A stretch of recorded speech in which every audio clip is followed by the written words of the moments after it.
As the show is nearing its climax, it's finally time for the final act of V-BT09. Let's see what budget decks we can build for Butterfly the Moonlight.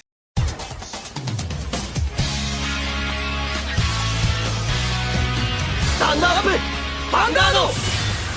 Butterfly the Moonlight is a very interesting set as it brings a lot of new decks and playstyles to Vanguard, and some of these can be built entirely straight out of the box like Masked Magician Harry and Yasue. We also have some generic decks like Nitros and Shaharat, which themselves aren't that expensive, but the generic staple cards are. So we run in the same scenario as Silver Dust Blaze, where the set itself is relatively cheap, but the complete decks aren't. Luckily for us, this set provides some really solid budget alternatives for anyone that wants to take these clans for a spin. This time we're going to cover an upgraded Dueling Dragon list with the new support, a quote-unquote budget alternative for a new Shaharat deck, which can be a great transition deck if you want to play the deck in the future. We'll make magic happen as we dare to make a functional end of stage deck, and lastly we will tackle the brand new flagship for budget decks, which is 7Cs. So now that that introduction is out of the way, let's tackle the first deck, which is Zanbaku for Murakumo. This deck surprisingly only costs around $42, even though we run 6 older VRs, which of course most of its value being in the VRs themselves. The main grade 3 of this deck, you guessed it, is Dueling Dragon Zanbaku. This card not only allows us to superior call any arrested to the field, it could potentially stop our opponent from rewriting next turn. Depending on the matchup, this could be perfect to stop your opponent's strategy, and with endless supply of soul, you can stall them for a long time. Next up, we have a brand new addition to the Dueling Dragon lineup, as we have Dueling Dragon Santetsu. This is our supporting grade 3. We don't use his Vanguard skill, but it could come up now and then.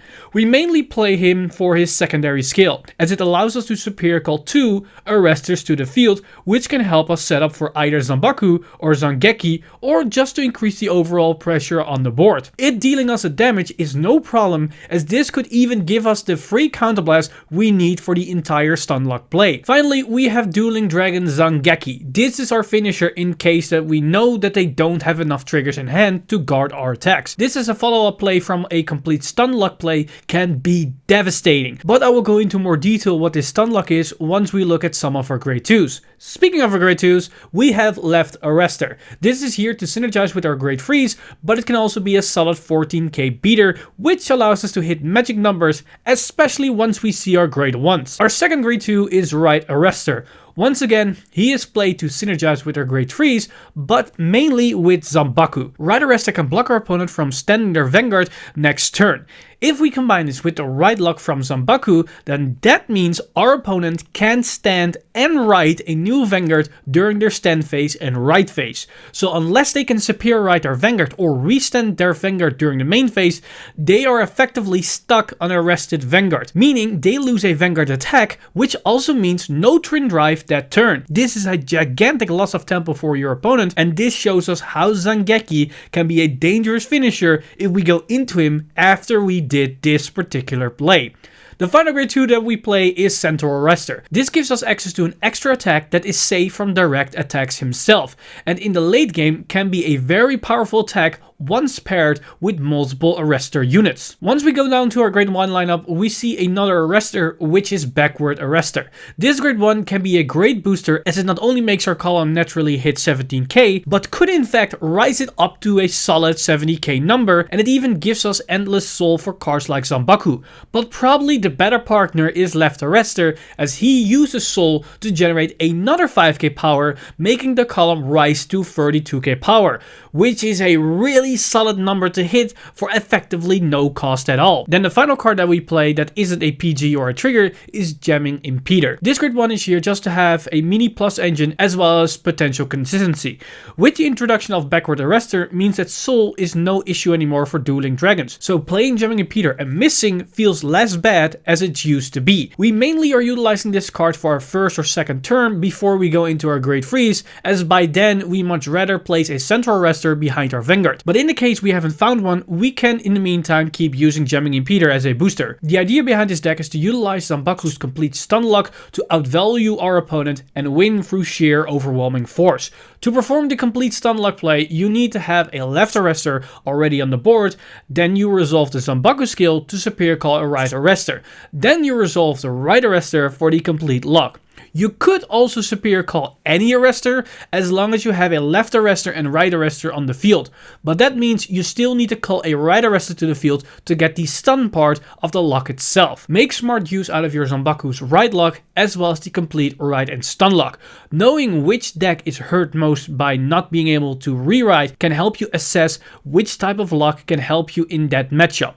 Use Zantetsu as a secret weapon if your opponent is damage denying you for the complete stun lock, as seen as that play costs free counterblast. If they keep you at 2 damage, you can resolve 1 Zantetsu to go to 3 damage. But in the case that you only have 1 phase of damage, you could even use 2 Zantetsus to force that particular play. It also gives you a full board, as seen as you will superior call 5 arrestors to the field that turn. So utilize this in the scenario where you either at low damage or when you have a couple of extra circles to capitalize on all the superior calling. Keep in mind that Zantetsu as well as Zanbaku can call any arrestor to the field, so you could fetch out a backward arrestor or a center arrestor if you want to build your field for a more aggressive push. Backward arrestor is best paired with left arrestor as they can make a solid 32k columns, meaning you can hit over defensive triggers with ease. So that means it's better to call right arrestor to the axle circles as just generic 14k beaters. The final pointer is regarding to the back row center circle. This zone is reserved for either jamming impeder or central arrestor. You want to slam down a jamming impeder as soon as possible to get 1 or 2 searches out of him before you replace him with a central arrestor. Central arrestor can be called on turn 2 to have an extra swing at your opponent without having the fear of them ramming into your rear guards to damage deny you. But if you up against a 10k or higher body, then calling a central doesn't help you and you're better off keeping or just calling the impeder. Now with Zanbaku shenanigans explained, let's go into a much more devious build as we tackle the budget variant of a deck that tries to imitate Shaharot to some extent. This deck costs around $74 and most of its value lies in the Emblem Master, Number of Terrors and Variance Killer Tales, which are all clan staples and cards that are used in the current Shaharot deck. So these cards are a good investment if you're planning to stick with Dark Irregulars. The main grade 3 of this list is Gravity Core Master. This is just a generic beater that we're building up, and at some point we get access to its free retire on a turn-by-turn basis. The first support grade 3 is the Number of Terror. Seeing as this deck will take some time to set up, means we can use all the help in the defensive department as well as soul charge department. And Number of Terror is both of that, with a good solid beater to boot. The second supporting grade 3 is Abominable 1 Gilles the Rais. This card allows us to have a bit more field presence, and on top of that, it together with our main Vanguard allows us to destroy your opponent's field for free turn after turn. In the grade 2s, we have Double Vampire. This is a solid soul charge engine that can shut down interceptors, but more importantly, he can return himself from the soul. This means we have access to grade 2s even when we accidentally soul charge them. The second grade 2 is Prognos Drei. This is a similar soul charge engine like Double Vampire, only she allows us to decide to soul charge the card or not, meaning we can potentially stack triggers for our drive checks or damage checks. The final grade 2 is Emblem Master. This is a solid beater and interceptor, but his main use is as a turbo soul charge engine. Not only does he allow us to soul charge 3 cards in one go, he can even filter the deck and more importantly, set up other cards while doing all that. In the grade 1 department, we find Doreen the Thruster. This grade 1 is just here as a gigantic beater or booster. She allows us to get more value out of all of our soul charging cards, as it also gives us more pressure in the early game while we're still setting up our soul for our various abilities. The second grade 1 is Variance Killer Tail. This is another solid soul charge engine, only this card allows us to selectively soul charge cards from the drop zone or damage zone, making it less straining on our deck size.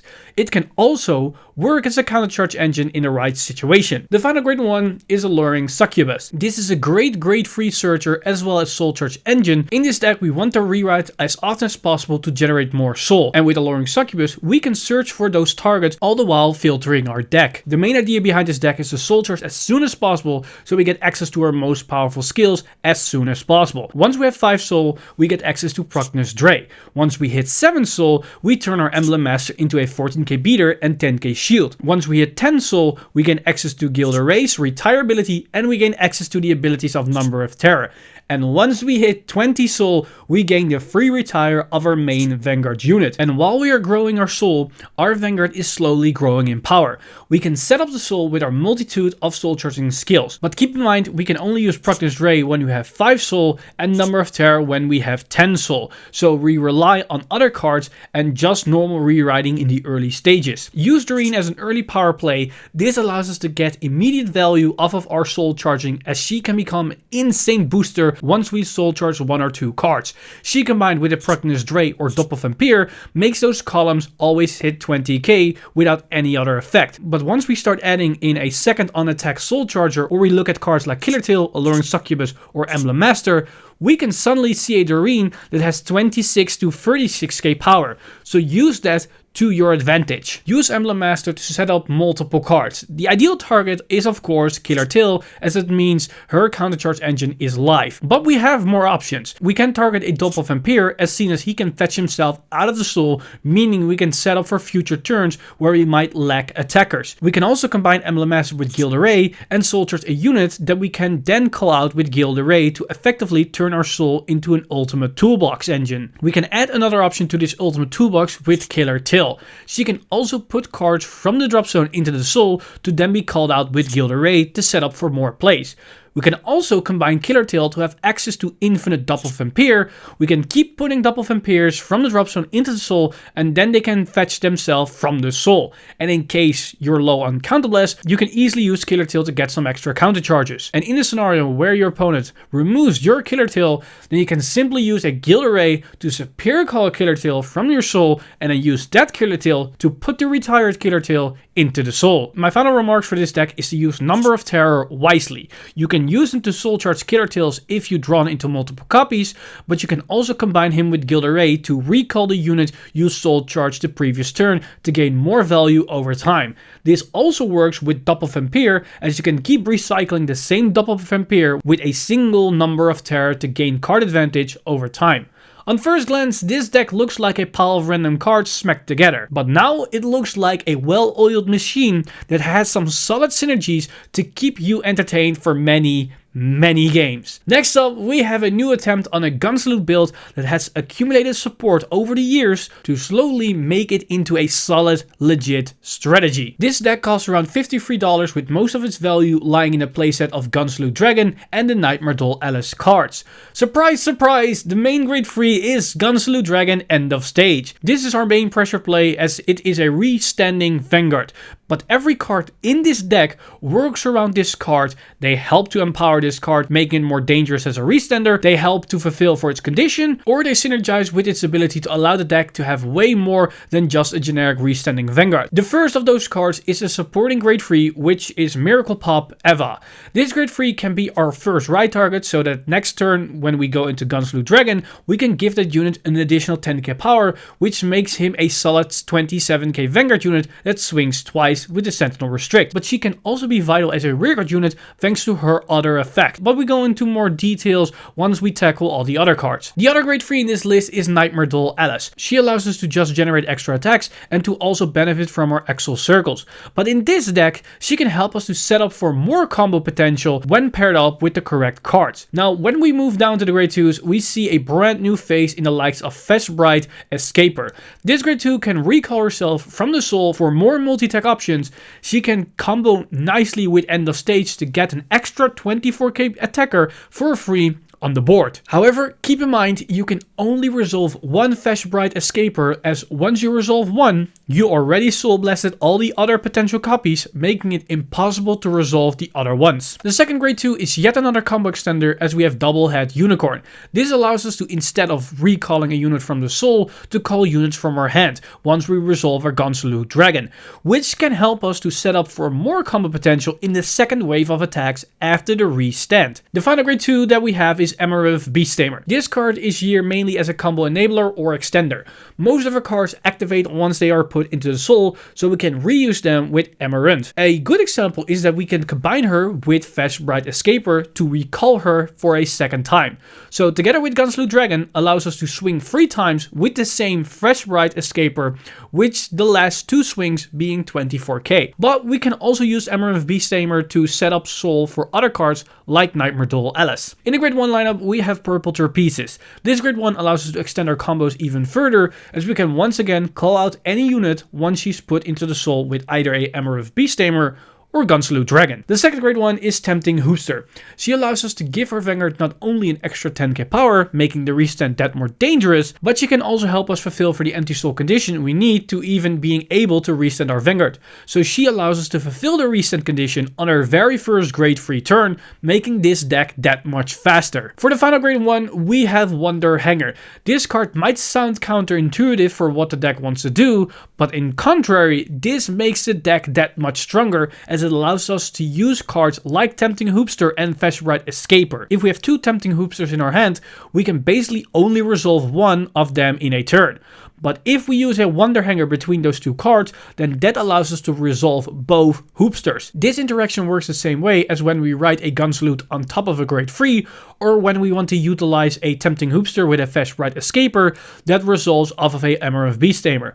Wonder Hanger allows us to do so much more in the main phase, leading all the way up to the restand of Granblue Dragon. This deck is all about Granblue Dragon and capitalizing on its ability. The obvious options are riding into a Miracle Pop Eva and then into Granblue Dragon to gain the extra 10k power, utilizing the multi-attackers Purple Trapezist, Doublehead Unicorn and Flashbright Escaper to achieve multi-attacks once we resolve the Vanguard's restand effect. When combining a Purple Trapezist and a Flashbright Escaper, always resolve the Purple Trapezist first, otherwise you will Soul Blast her before you can activate her skill, resulting in the fact that you can't pay for her cost, and thus the skill will fizzle. And finally, the Grade 1 Tempting Hoopster to empty the soul so you gain access to a turn-free Gunsalute that has decent amount of power. That is just the basics. Things become really interesting once we delve into the multi-layer multi-attacks. A start is to use Alice to set up your combos. You can multi-attack with Alice, then Superior Call one of the 3 multi-attackers which you might have ridden into the early game.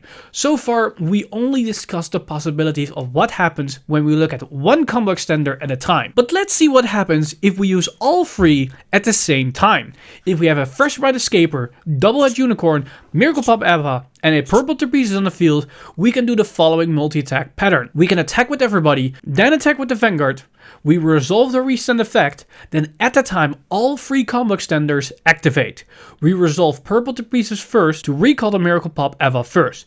Then we resolve the Flashbright Escaper to recall her to the field. Then afterwards we use the Miracle Pop Eva skill to soul charge a card and to draw a card. And then finally we use the Unicorn skill to call a Amaranth Beasttamer from her hand. It's important that we resolve it in this order, as we need to end up with a card in our soul. And by resolving the Miracle Pop Eva before the Unicorn allows us to get that 1 extra draw before calling something, making it more likely we would have a Amaranth Beasttamer in our hand. Now what you want to do is attack with the Flashbright Escaper, and then with the Amaranth Beasttamer you put the Flashbright Escaper into the soul. And because we have another card in the soul, allows us to once again recall that Flashbright for yet another 24k beater. This combo requires 5 specific cards which we can get through different ways. Remember that Alice interaction earlier? For a total of 9 attacks which cost us 1 counterblast and 1 card from hand. Of course, these combos are when everything goes perfectly in our favor. But even with just 2 cards, you can do some crazy interaction. With just a Flashbright Escaper and an Amaranth Beasttamer, you can create 6 attacks, as you can go Escaper into Amaranth, recall the Escaper as a 24k beater, then attack with the Vanguard, recall the Escaper again for a 24k beater, and another Vanguard attack, which costs you 0 counterblasts to do. My final advice is to experiment with both Exo markers. As you notice, we can recall the same units quite a few times. So that allows us to get a lot of extra value out of our Axle markers. And 2 to 3 34k Fresh Bright Escaper attacks does sound a lot better than 2 to 3 29k attacks. So this end of stage Granblue Dragon has a lot of hidden potential that can only be uncovered once you master the art of Pale Moon. Now it's finally time for the final budget deck, as we're about to set course for the 7 Seas. This deck costs around $48, with most of its value being in the playset of Tommy the Ghosty Brothers. Not only is this the clan staple card, but mandatory to make this deck playable, as we only play with 4 Grade 3s. That Grade 3 is of course Lord of the 7 Seas, Nightmist. This is our main unit that allows us to empower all of our 7 Seas units, from direct power and shield value to multi-attacks to endless possibilities. A captain is nothing without its crew, and the first of them is 7 Seas Pillager Night Spinel. This is our plus engine to flood the board and gain access to our drop zone as a toolbox, which is really important as 7 Seas lives and dies by its rear guards.